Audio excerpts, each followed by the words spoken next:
ನನ್ನ ಹೆಸರು ನಿಶಾ ಆಗಿತ್ತು. ನನ್ನ ಮೊಬೈಲ್ಗೆ ಆಗಾಗ ರಿಂಗ್ ಬರ್ತಾ ಇತ್ತು. ನನ್ನ ಮೊಬೈಲ್ ಸ್ಕ್ರೀನ್ನಲ್ಲಿ ಆ ನಂಬರ್ನ ನೋಡಿ ನನಗೆ ಕೋಪ ನೆತ್ತಿಗೇರಿತು. ಆ ಹುಡುಗ ಅಂತ ನನ್ನ ಜೀವಕ್ಕೆ ಬಿಟ್ಟಿರ್ತಾ ಇರಲಿಲ್ಲ ಅವನು. ನನ್ನ ಕೈಯಲ್ಲಿದ್ದ ನ್ಯೂಸ್ ಪೇಪರನ್ನು ಟೇಬಲ್ ಮೇಲೆ ಮಡಗಿ ಮೊಬೈಲ್ನ ತೆಗೆದೆ. ಕಾಲ್ ತೆಗೆದು ನೋಡಬೇಕಾಗಿತ್ತು ಆ ಹುಡುಗ ಏನು ಹೇಳ್ತಾನೆ ಅಂತ. ಒಂದು ಸಲ ಅನಿಸ್ತು ಬ್ಲ್ಯಾಕ್ ಮಾಡಿಬಿಡ್ಲಾ ನಂಬರ್ನ ಅಂತ. ಮತ್ತು ಕಾಲ್ ತೆಗೆದ ತಕ್ಷಣ ನಾನು ಹೇಳಿದೆ, ಏನು ಪ್ರಾಬ್ಲಮ್ ನಿಂದು? ನಿನಗೆ ಗೊತ್ತು ನಾನು ಇಷ್ಟೊತ್ತಲ್ಲಿ ಫ್ಯಾಮಿಲಿ ಎಲ್ಲರ ಜೊತೆ ಕೂತಿರ್ತೀನಿ ಅಂತ. ಯಾಕೆ ಆಗಾಗ ಕಾಲ್ ಮಾಡ್ತಾ ಇದೆಯಾ? ಆ ಕಡೆಯಿಂದ ಸ್ವಲ್ಪ ಹೊತ್ತು ಸೈಲೆಂಟಾಗಿತ್ತು. ನನ್ನ ಮಾತು ಕೇಳಿ ಮತ್ತೆ ಮೆಲ್ಲಗೆ ಹೇಳ್ದ, ನಿನಗಂತೂ ನನ್ನ ಜೊತೆ ಮಾತಾಡೋಕ್ಕೆ ಟೈಮ್ ಇಲ್ಲ. ಯಾವ ಟೈಮಲ್ಲಿ ಕಾಲ್ ಮಾಡಲಿ ನಿನಗೆ? ನಾನು ಹೇಳಿದೆ, ಅಂಥದ್ದೇನಿತ್ತು ಇಂಪಾರ್ಟೆಂಟ್ ಹೇಳೋಕ್ಕೆ? ಬೇಗ ಹೇಳು, ನನಗೆ ಕೆಲಸ ಇದೆ. ಏನೂ ಇಲ್ಲ, ನಾನು ನಿನ್ನ ಜೊತೆ ಮೀಟ್ ಮಾಡಬೇಕಾಗಿತ್ತು. ನಿನಗೆ ಒಂದು ಇಂಪಾರ್ಟೆಂಟ್ ವಿಷಯ ಹೇಳಬೇಕಾಗಿತ್ತು. ಅವನು ಮಾತು ಕೇಳಿ ನನಗೆ ನಗು ಬಂತು. ನಾನು ಹೇಳಿದೆ, ನೋಡೋ ಅಕುಲ್, ನನಗೆ ನಿನ್ನ ಜೊತೆ ಮೀಟ್ ಮಾಡಲು ಯಾವ ಇಂಟ್ರೆಸ್ಟ್ ಇಲ್ಲ, ಮತ್ತು ನನಗೂ ಟೈಮ್ ಇಲ್ಲ. ನನ್ನ ಮಾತಿನಿಂದ ತುಂಬ ಕೋಪದಿಂದ ಹೇಳ್ದ, ನೋಡು, ನಿನ್ನ ಅಂತೋ ಮೊದಲು ನನ್ನ ಇಷ್ಟಪಡ್ತಾ ಇದ್ದೆ ಅಲ್ವಾ? ಹಾಗಿದ್ಮೇಲೆ ಈಗ ಯಾಕೆ ಕೇರ್ಲೆಸ್ ಮಾಡ್ತಾ ಇದೆಯಾ? ಹೇಗೆಂದರೆ ನಾನು ನಿನಗೆ ಪರಿಚಯ ಇಲ್ಲದ ಹಾಗೆ, ನಿನ್ನ ಜೊತೆ ಬಲವಂತ ಮಾಡೋ ಹಾಗೆ ಮಾಡ್ತಾ ಇದ್ದೀಯಾ? ಅದನ್ನು ಅವನು ತುಂಬ ಬೇಜಾರಿನಿಂದ ಹೇಳಿದ್ದ. ನೋಡು ಅಕುಲ್, ಇದನ್ನು ಹಾಗೆ ಅನ್ನೋದು ನಾನು ನಿನಗೆ ಸ್ಪಷ್ಟವಾಗಿ ಹೇಳಿಬಿಟ್ಟಿದ್ದೀನಿ. ಇನ್ನು ನಿನ್ನ ಜೊತೆ ಯಾವ ಸಂಬಂಧ ಮಾಡ್ಕೊಳ್ಳೋಕ್ಕೆ ಇಷ್ಟ ಇಲ್ಲ ಅಂತ. ನಾನೀಗ ತುಂಬ ಸಂತೋಷವಾಗಿದ್ದೀನಿ. ನೀನು ಈಗ ನಿನ್ನ ಜೀವನದಲ್ಲಿ ಹ್ಯಾಪಿಯಾಗಿರಬೇಕು. ಅವನು ಹೇಳ್ದ, ನೀನು ದೊಡ್ಡ ದೊಡ್ಡ ಪ್ರೀತಿ ಮಾತೆಲ್ಲ ಹೇಳ್ತಾ ಇದ್ದೆ ನನ್ನ ಜೊತೆ, ಮತ್ತೆ ಹೇಳ್ತಾ ಇದ್ದೆ ನಿನ್ನ ಬಿಟ್ಟು ಒಂದು ನಿಮಿಷ ಇರೋಕ್ಕಾಗಲ್ಲ ಅಂತ. ಹಾಗಾದರೆ ಅದೆಲ್ಲ ಸುಳ್ಳ? ಇಷ್ಟು ದಿನ ಹಾಗಾದರೆ ನನ್ನ ಜೊತೆ ಮೋಸ ಮಾಡಿದ್ದ? ನನ್ನ ಮೂರ್ಖ ಮಾಡಿದ್ದ ನೀನು? ನಾನು ನಿನಗೋಸ್ಕರ ಏನೆಲ್ಲ ಮಾಡಿಲ್ಲ? ನಾನು ನಿನ್ನ ಆಸೆಗಳನ್ನೆಲ್ಲ ಈಡೇರಿಸಿದ್ದೀನಿ. ನೀನು ಹೀಗೆಲ್ಲ ಹೇಳಿದೆ, ಹಾಗೆಲ್ಲ ಹೆದ್ದೆ. ನಾನು ನಿನ್ನ ಬರೀ ನನ್ನ ಒಳ್ಳೆ ಫ್ರೆಂಡ್ ಅಂತ ತಿಳ್ಕೊಂಡಿದ್ದೆ ಅಷ್ಟೇ, ಬೇರೇನಿಲ್ಲ. ಇನ್ಮೇಲಿಂದ ನನಗೆ ಕಾಲ್ ಮಾಡಬೇಡ ಅಂತ ಹೇಳಿ ಕಾಲ್ ಕಟ್ ಮಾಡಿಬಿಟ್ಟೆ. ಹೀಗೆ ಹೇಳಿ ನನಗೆ ತುಂಬ ಸಮಾಧಾನ ಆಗಿತ್ತು. ನಾನು ಅಂದ್ಕೊಂಡೆ, ಇನ್ನು ಯಾವತ್ತೂ ಅವ್ನು ನನಗೆ ಕಾಲ್ ಮಾಡೋದಿಲ್ಲ, ನನಗೆ ಟಾರ್ಚರ್ ಮಾಡೋದಿಲ್ಲ ಅಂತ. ನಾನು ಬಡತನದಲ್ಲಿ ಜನಿಸಿದ್ದು. ನಿಮಗಂತೂ ಗೊತ್ತೇ ಇರುತ್ತೆ ಬಡತನದಲ್ಲಿ ಎಷ್ಟು ಕಷ್ಟಗಳಿರುತ್ತೆ ಅಂತ.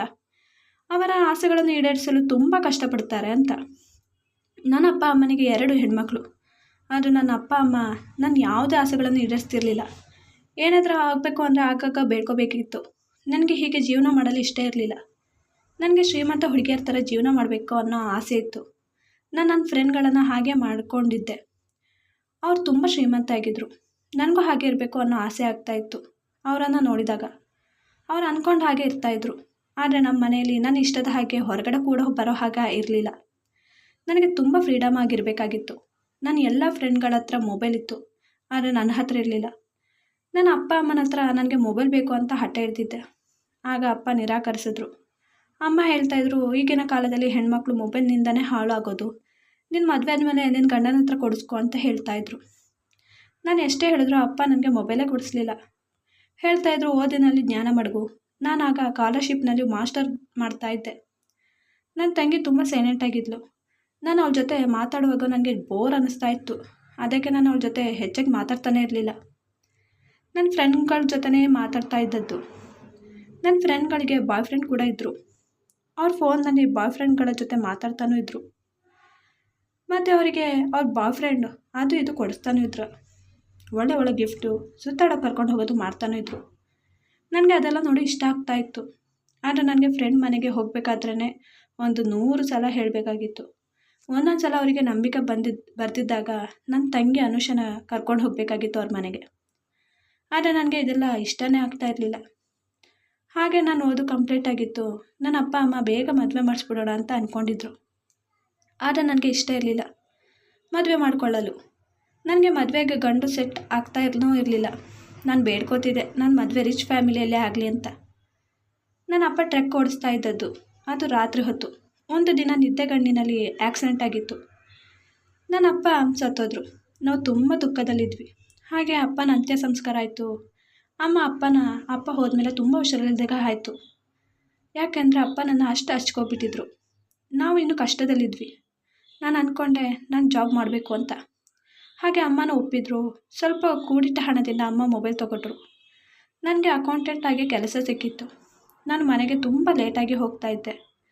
ಅಮ್ಮ ಏನು ಹೆಚ್ಚಾಗಿ ಪ್ರಶ್ನೆ ಮಾಡ್ತಾ ಇರಲಿಲ್ಲ ಮೊದಲಿನ ಹಾಗೆ. ನಾನೀಗ ಫುಲ್ ಫ್ರೀಡಮ್ ಆಗಿದ್ದೆ. ನನ್ನ ಜ್ಞಾನ ಮಡಗಲು ಯಾರೂ ಇರಲಿಲ್ಲ. ಹೀಗೆ ಸ್ವಲ್ಪ ದಿನಗಳು ಕಳೀತು. ನನಗೆ ಹೇಗೆ ಅನ್ನಿಸ್ತಾ ಇತ್ತು ಹಾಗೆ ಇರ್ತಾ ಇದ್ದೆ. ನನ್ನ ಮದುವೆ ಮಾತುಕತೆಯೂ ನಿಂತಿತ್ತು.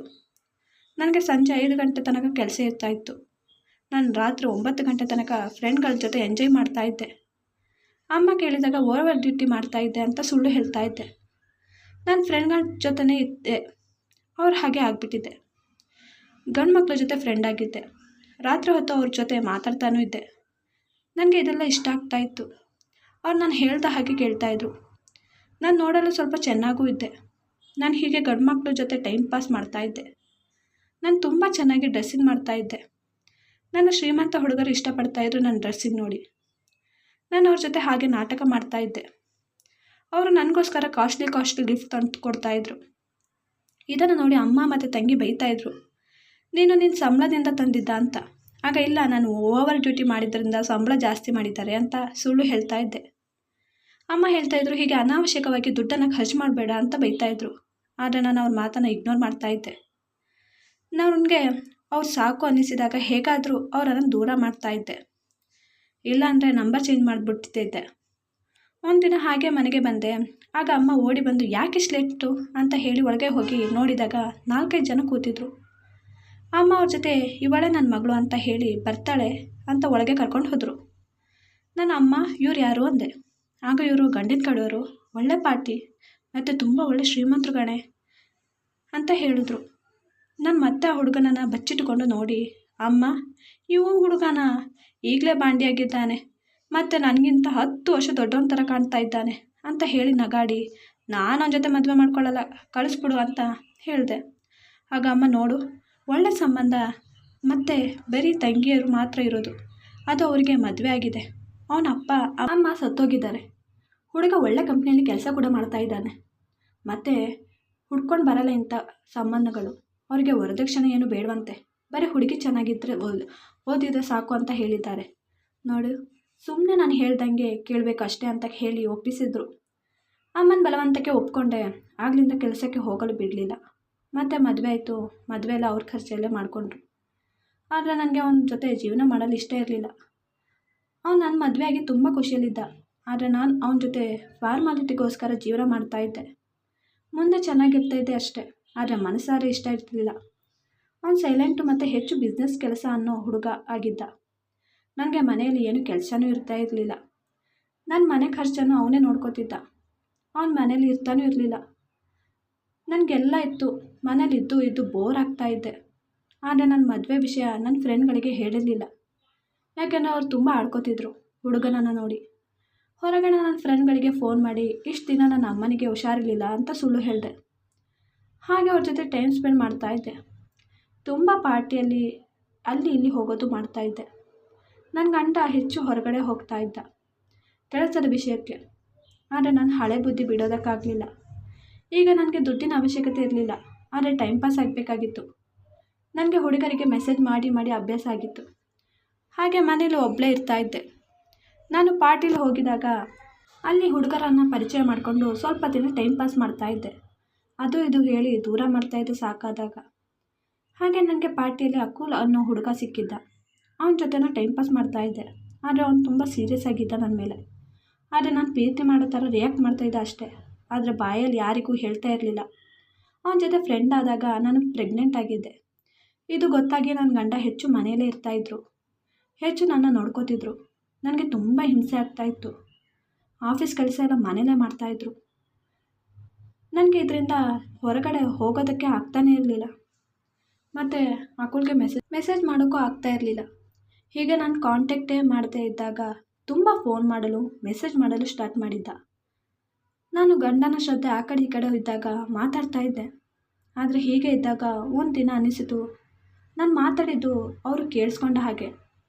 ನನಗೆ ತುಂಬ ಅಂದರೆ ತುಂಬ ಭಯ ಆಗಿತ್ತು. ನಾನು ಗಾಬರಿಗೊಂಡಿದ್ದೆ. ಆದರೆ ಅವರು ನಾರ್ಮಲ್ ಆಗಿಯೇ ಇದ್ದರು. ಇದರಿಂದ ಸಮಾಧಾನ ಆಯಿತು.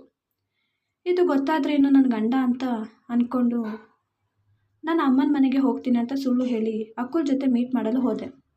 ಅಕುಲ್ ನಾನು ಬರ್ತೀನಿ ಅಂತ ತುಂಬ ಡೆಕೋರೇಷನ್ ಮಾಡಿದ್ದೆ ಹೋಟೆಲ್ಗೆ. ನಾನು ಮಾತಾಡೋಕ್ಕೆ ಅಂತ ಹೋದಾಗ ಅವ್ನು ಸಡನ್ನಾಗಿ ಎಲ್ಲರ ಮುಂದೆ ಪ್ರಪೋಸ್ ಮಾಡ್ದ. ನಂದು ತುಂಬ ಅಂದರೆ ತುಂಬ ಕೋಪ ಬಂತು. ನಾನು ಆಗಲೇ ಉಂಗುರನ್ನು ತೆಗೆದು ಎಸೆದು ಹೊರಗಡೆ ಬಂದೆ. ಅವ್ನು ನನ್ನ ಹಿಂದೆನೇ ಬಂದ. ನನ್ನ ಕೈ ಹಿಡಿದು ಹೇಳ್ದ, ನೋಡು, ನಿನ್ನ ಪ್ರಾಣಕ್ಕಿಂತ ಹೆಚ್ಚು ಪ್ರೀತಿ ಮಾಡ್ತಾಯಿದ್ದೀನಿ. ನಿನ್ನ ಬಿಟ್ಟು ಇರಲ್ಲ ಆಗ್ತಾಯಿಲ್ಲ ನನಗೆ. ನೋಡು, ನನ್ನ ಮನೆಯವರನ್ನು ನಿನ್ನ ಮನೆಗೆ ಕಳಿಸ್ತೀನಿ ಮದುವೆ ಕೇಳಲು. ನೀನು ಅಕ್ಸೆಪ್ಟ್ ಮಾಡ್ಕೋ, ಮತ್ತು ಎಲ್ಲ ನಾನು ನೋಡ್ಕೋತೀನಿ ಅಂತ ಹೇಳ್ದೆ. ಆಗ ನಿನಗೇನು ಹುಚ್ಚಿಡ್ದಿದೆಯಾ? ನಾನು ನಿನ್ನ ಒಂದು ಒಳ್ಳೆ ಫ್ರೆಂಡ್ ಅಂತ ಅಂದ್ಕೊಂಡಿದ್ದೆ ಅಷ್ಟೇ. ಯಾವತ್ತೂ ನಾನು ನಿನ್ನ ಆ ಥರ ಅಂದ್ಕೊಂಡೇ ಇಲ್ಲ. ನಿನ್ನ ಈ ನಡವಳಿಕೆ ನನಗೆ ಆಗ್ತಾಯಿಲ್ಲ. ನೋಡು, ಇನ್ನು ನನ್ನಿಂದ ದೂರ ಇರು, ಗುಡ್ ಬೈ ಅಂತ ಹೇಳಿ ಬಂದೆ. ಮನೆಗೆ ಬಂದಾಗ ಅವನು ಮತ್ತೆ ಮತ್ತೆ ಕಾಲ್ ಮಾಡ್ತಾಯಿದ್ದ. ನನ್ನ ಗಂಡ ನನ್ನ ನೋಡ್ತಾನೇ ಇದ್ದ. ನನಗೆ ಹೆದರಿಕೆ ಆಗಿ ಮತ್ತೆ ಬ್ಲ್ಯಾಕ್ ಮಾಡಿಬಿಟ್ಟಿದೆ. ಹಾಗೆ ದಿನಗಳು ಕಳೀತು. ನನಗೆ ಒಂದು ಗಂಡು ಮಗು ಆಯಿತು. ಮಗು ಆದಮೇಲೆ ಹೇಳೋದೇ ಬೇಡ, ಮಗುನ ಬಿಟ್ಟು ಅಲ್ಲಿ ಇಲ್ಲಿ ಹೋಗ್ತಾನೆ ಇರಲಿಲ್ಲ. ನನಗೆ ಇದೆಲ್ಲ ಮೊದಲೇ ಇಷ್ಟ ಇರಲಿಲ್ಲ. ಮಗುಗೆ ಅಂತ 2 ಮೇಡ್ ಕೂಡ ಮಡಗಿದ್ರು. ನನ್ನ ಮಗುನ ನೋಡ್ಕೋತಾನೇ ಇರಲಿಲ್ಲ. ಮೇಡ್ಗೆ ಹೇಳ್ತಾ ಇದ್ದೆ. ಗಂಡ ಆಫೀಸ್ಗೆ ಹೋದಾಗ ಬೇಗ ಮೇಡ್ಗೆ ಮಗುನ ನೋಡ್ಕೊಳ್ಳೋಕ್ಕೆ ಹೇಳಿ ನಾನು ಫ್ರೆಂಡ್ಗಳ ಜೊತೆ ಹೋಗ್ತಾ ಇದ್ದೆ. ಹೀಗೆ ಆಗ್ತಾಯಿತ್ತು. ಒಂದು ದಿನ ಹೀಗೆ ಪಾರ್ಟಿಗೆ ಹೋಗಬೇಕಾದ್ರೆ ನನಗೆ ಚಿಕ್ಕದಾದ ಆಕ್ಸಿಡೆಂಟ್ ಆಗಿತ್ತು.